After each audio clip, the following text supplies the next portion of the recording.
I'm Terry Boudreau. I'm a mental health crisis specialist, and I work for Winnebago County Human Services. We do a lot of assessment and intervention in terms of suicidal behavior, and I've worked in the field for almost 40 years. I'm Pete Allington. I work for Winnebago County, the Department of Human Services, and I work on the Community Support Program team. I'm a case manager, and I serve individuals who have severe and persistent mental illnesses. I've worked in the field for 26 years. We're here today to talk about suicide prevention, especially as it pertains to retail personnel. And we feel that it's a really important topic, learning about suicide prevention assessment, because suicide is preventable. So thanks for taking time today to invite us into your workspace and to spend time with some of the live trainers who are here today. A person who is considering suicide may look completely normal. They might come in presenting as though nothing is wrong. On the other hand, they could come in looking like they're depressed, like their affect is flat, like they don't have a lot of expression on their face. Yeah. They might look sad.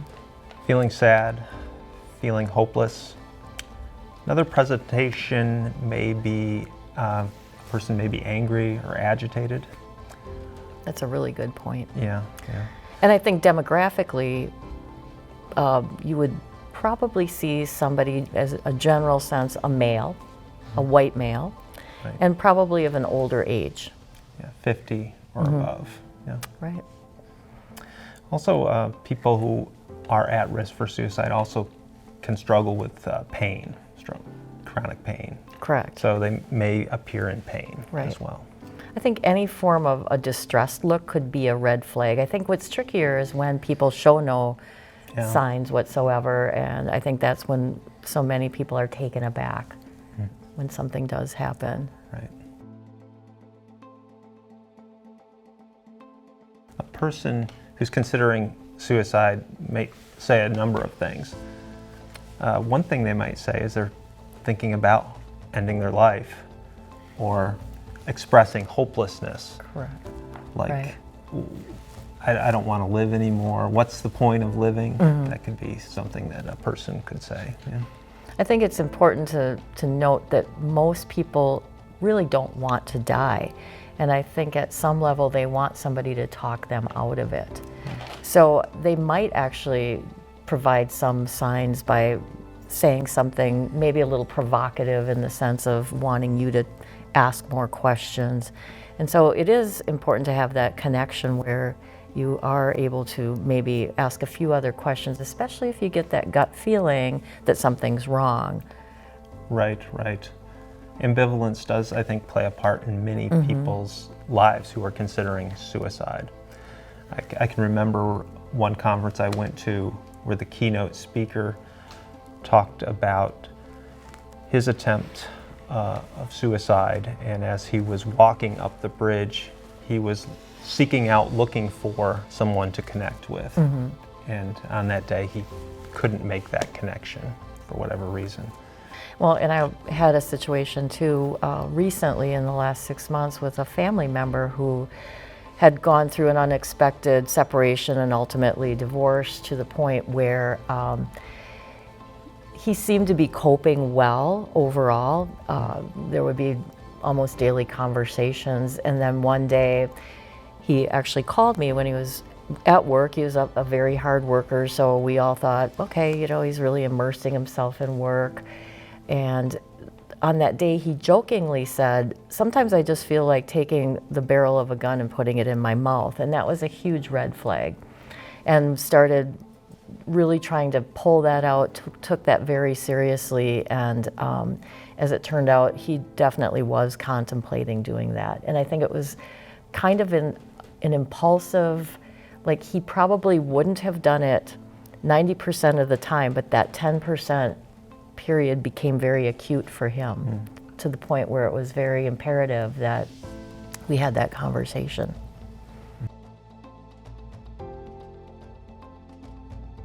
So in terms of responsibility of private citizens having to intervene, I think it's all, I don't think there's any legal ramifications because who can read somebody's mind? I think that's a real difficult road to go down. Right. However, on the other hand, if we do have a sense or a clue or a gut feeling, I think it is really important to try to tease it out and get more information, just more on a moral level and as a caring citizen in your community. Yeah, I agree.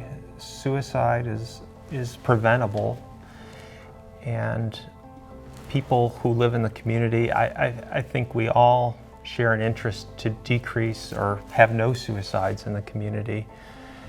And the ability to intervene and to help a person is appropriate. It's Right. important. And never underestimate the ability for another connection to change Yeah. somebody's life. Yeah.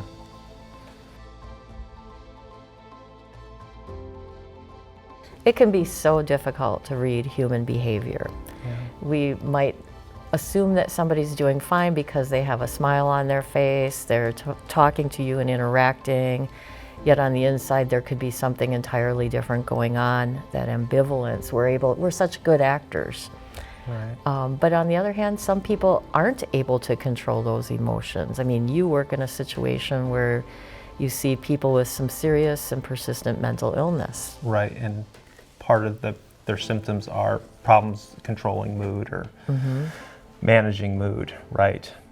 And sometimes that can be very easy. You can tell when a person's agitated or sad, withdrawn, right? And I think especially for men, I think the safest emotion is anger. And so we're gonna see somebody who is hurting, as a male, would be maybe more comfortable with expressing anger. Right, right. And so that would be something, if you're in the retail business, if somebody is very forceful or angry, what more is going on? Right. Can you look at that more in terms of your gut instinct and something's not right? Right. So if you have a gut feeling about someone and have some reservations about selling them a firearm, well, first off, you don't have somebody in retail doesn't have to sell them a firearm. That's not like a right of theirs to buy from you. You can stop the sale.